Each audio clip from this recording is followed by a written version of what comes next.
A solemn tolling of the bell, then silence as New York and the world stopped to remember 9/11 at the exact hour when 10 years earlier, the first of two hijacked planes hit the World Trade Center.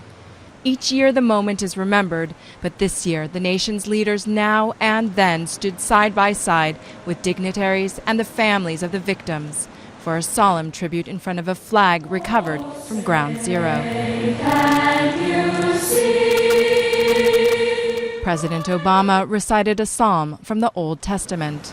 God is our refuge and strength. Telmo E. Alvear. Then America heard the names again of the nearly 3,000 victims of 9/11. And my dad, Michael Bax. As well as those who died in an earlier 1993 bombing at the World Trade Center.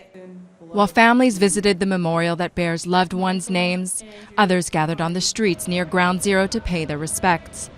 Americans, but also those who traveled from abroad to mark the moment. We came here especially for September 11th, to commemorate the 10th anniversary and to be here today with the Americans.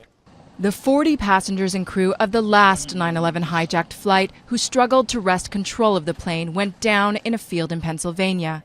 There, at a monument in their honor, the President and First Lady laid a wreath in remembrance. At the Pentagon, 184 people died on 9/11 when a plane struck the building's west side. One short morning of tragedy that spawned a decade of war and anxiety.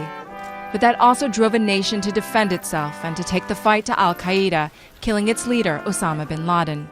From this place of wrath and tears, America's military ventured forth as the long arm and clenched fist of an angry nation at war.